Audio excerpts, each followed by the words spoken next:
ঈদের পর পুরোদমে চালু হয়েছে রাজধানীর কারণ বাজার, বেড়েছে ক্রেতাদের ভিড়। বিক্রি বাড়লেও দাম স্থিতিশীল রয়েছে বলে দাবি বিক্রেতাদের। অন্যদিকে কিছু পণ্যের বাড়তি দামের অভিযোগ ক্রেতাদের। নতুন মৌসুমের পারান্ধেও ইলিশের দাম না কমায় শঙ্কিত ক্রেতারা। গত সপ্তাহের তুলনায় খুব বেশি দাম না বাড়লেও মাছ মুরগি বিক্রি হচ্ছে কিছুটা বাড়তি দামে। স্থিতিশীল রয়েছে ডিমের দাম। এদিকে বৃষ্টি বাড়লে পচনশীল পণ্যের দাম বাড়তে পারে বলে জানিয়েছে বিক্রেতারা।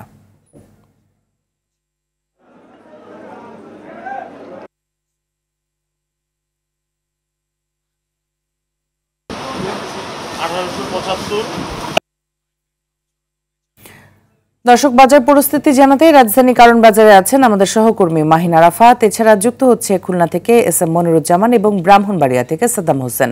প্রথমে যাব মাহিন আপনার কাছে। মাহিন, জানাবেন বাজারের সার্বিক পরিস্থিতি কি?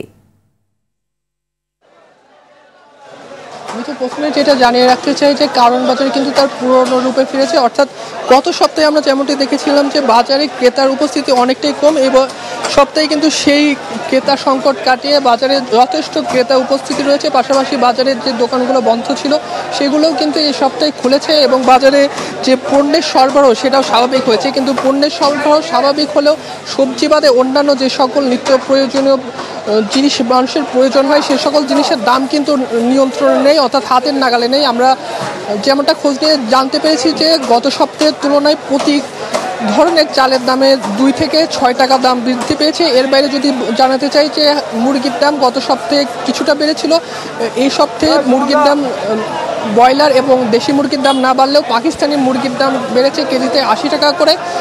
মাছের বাজারের কথা বলি, গত সপ্তাহে মাছের বাজারে আমরা জানিয়েছিলাম যে প্রতি কেজি মাছের দাম 100 থেকে 150 টাকা পর্যন্ত বেড়েছিল। এই সপ্তাহে গত সপ্তাহের তুলনায় দাম না বাড়লেও স্থিতিশীল থাকলেও বেশিরভাগ ক্রেতার দাবি যে মাছের দাম আসলে তাদের ক্রয় ক্ষমতার বাইরে, মাছের দামটা যেন নিয়ন্ত্রণে আনা হয়, এজন্য তারা সরকারকে পদক্ষেপ নেওয়ার আহ্বান জানিয়েছেন।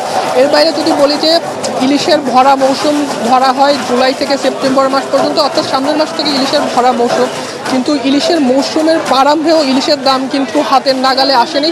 এ নিয়েও ক্রেতাদের মধ্যে আসলে হতাশা রয়েছে। আর ক্রেতা বিক্রেতারা উভয়েই যেটা বলছেন যে সরকারের পদক্ষেপের মাধ্যমে সড়ক পথে চাঁদাবাজি বন্ধ হয়েছে। এর বাইরে বাজারের যে সিন্ডিকেট ছিল সেটিও কিন্তু অনেকাংশেই আসলে নিয়ন্ত্রণ করা সম্ভব হয়েছে। তবে কিছু সংখ্যক ডিলার এবং যারা বাজার নিয়ন্ত্রণ করে কিছু সংখ্যক বড় কোম্পানির কারণে আসলে বাজার নিয়ন্ত্রণে আনা সম্ভব হচ্ছে না। তো মিতে এই ছিল আমার কাছে বাজারের সর্বশেষ। এখন আমরা চলে যাচ্ছি খুলনায়, সেখানে রয়েছেন আমাদের প্রতিনিধি মনীষ, তিনি জানাবেন বাজারের সর্বশেষ পরিস্থিতি কি আছে। মনীষ। মাহিন আরাফাত, যেমনটা বলছিলেন ঢাকার মতো খুলনায়ও কিন্তু এই মুহূর্তে কিছু কিছু পণ্যের দাম বৃদ্ধি পেয়েছে এবং কিছু কিছু পণ্যের দাম কমেছে। আমি এই মুহূর্তে দাঁড়িয়ে আছি খুলনা নগরীর খালেশপুর পৌর সুপার মার্কেটে। আমি এখানে এসে দেখেছি যে বিভিন্ন ব্যবসায়ীর সঙ্গে কথা বলেছি, ক্রেতার সঙ্গে কথা বলেছি, তারা সকলে যে বিষয়টি জানিয়েছেন যে কিছু কিছু পণ্যের দাম বৃদ্ধি পেয়েছে। বিশেষ করে চাউলের দাম কিন্তু মোটা চাউল প্রতি কেজিতে 2 থেকে 3 টাকা বৃদ্ধি পেয়েছে বলে জানিয়েছেন। বৃদ্ধি পেয়েছে মশলার দাম, তবে এই মুহূর্তে দাম কমেছে, কিন্তু ব্রয়লার মুরগি প্রতি কেজিতে 10 থেকে 20 টাকা কমেছে বলে জানিয়েছেন। তবে বেড়েছে সোনালী মুরগির দাম প্রতি কেজিতে 20 থেকে 30 টাকা। সেই সঙ্গে গরুর মাংস সহ অন্যান্য দাম কিন্তু স্বাভাবিক রয়েছে। তবে মৎস্য ব্যবসায়ীরা যে কথাটি বলেছেন, এই মুহূর্তে কিন্তু মাছের দাম কিছুটা বৃদ্ধি পেয়েছে বলে তারা জানিয়েছেন। তবে এখন পর্যন্ত খুলনার যে বাজারগুলো রয়েছে, বাজারগুলোতে গত ঈদের আগের তুলনায় এই মুহূর্তে ক্রেতার সংখ্যা কম থাকার কারণে কিন্তু অনেক দোকানদার এখন পর্যন্ত দোকান খোলেননি, এমনও কিন্তু দেখা গিয়েছে। সব মিলিয়ে এই মুহূর্তে কিন্তু খুলনার যে বাজার পরিস্থিতি সেটা বলা যায় যে কিছু কিছু পণ্যের দাম বৃদ্ধি পাওয়ার ফলে কিন্তু ক্রেতারা অনেক অভিযোগ করেছেন। এই ছিল খুলনা থেকে বাজার দরের সর্বশেষ তথ্য। এখন আমরা চলে যাব ব্রাহ্মণবাড়িয়ায় আমাদের সঙ্গে যুক্ত হবেন সাদ্দাম হোসেন। সাদ্দাম। মনির, আপনাকে ধন্যবাদ। আমরা যেমনটা শুনছিলাম, আসলে অন্যান্য জায়গার মতন ব্রাহ্মণবাড়িয়ার যে আখাউড়ার যে বাজারগুলো রয়েছে, নিত্য পণ্যের যে দাম দর, সেগুলো কিন্তু বেশ কিছু পণ্যের দাম বাড়লেও আবার বেশ কিছু পণ্যের দামও কিন্তু কমেছে। আমি সবজি বাজার রয়েছি, পাশাপাশি কিন্তু এখানকার যে মুদি দোকানগুলো রয়েছে সেই দোকানগুলোতে ঘুরে দেখেছি, তাদের সাথে কথা বলেছি। তারা বলছেন যে আসলে নিত্য পণ্যের মধ্যে কয়েকটি পণ্যের দাম কিছুটা বেড়েছে, আবার কিছুটা পণ্যের দাম কমেছে। এবং আমি এখানে অবস্থান করছি সবজি বাজারে। আমি সবজি বাজারের বেশ কয়েকজন ক্রেতা তাদের সাথে কথা বলছি। বিক্রেতারা বলছেন যে আসলে আলুর দাম প্রতি বস্তায় 100 টাকা করে বেড়েছে, এবং যে সবজির মধ্যে কিছু সবজির দাম কমেছে, আবার কিছু সবজির দাম বেড়েছে। আমি যদি একটু কথা বলি, এখানকার একাধিক সবজি বিক্রেতা রয়েছেন, আমি একটু জানার চেষ্টা করব আপনার এখানে কোন কোন পণ্যের দাম যে আলুর দামটা ঈদের আগে ছিল 25 টাকা, আমরা খুচরা বিক্রি করছি।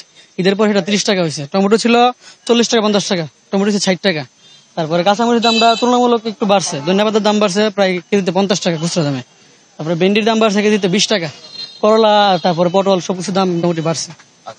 আচ্ছা, আমরা যেমনটা বলছিলাম, এখানকার যে বিক্রেতারা আসলে যারা যেমনটা বলছেন যে আসলে যে এই নিত্য পণ্যের যে দামগুলো রয়েছেন, এর মধ্যে সবজি, এর মধ্যে বেশ কিছু পণ্যের দাম বেড়েছে এবং বেশ কিছু পণ্যের দাম কিন্তু কমেছে। এবং এখানকার যেই ক্রেতা রয়েছেন, ক্রেতাদের দীর্ঘ অভিযোগ, তারা বলছেন যে এখানকার যে সংশ্লিষ্ট প্রশাসন রয়েছে তারা যদি বাজার মনিটরিং করে তাহলে তো বা তাদের দামের যেই নাগালের বাইরে তাদের মধ্যে থাকবে, এমনটা কিন্তু এখানকার ক্রেতারা আশা করছেন।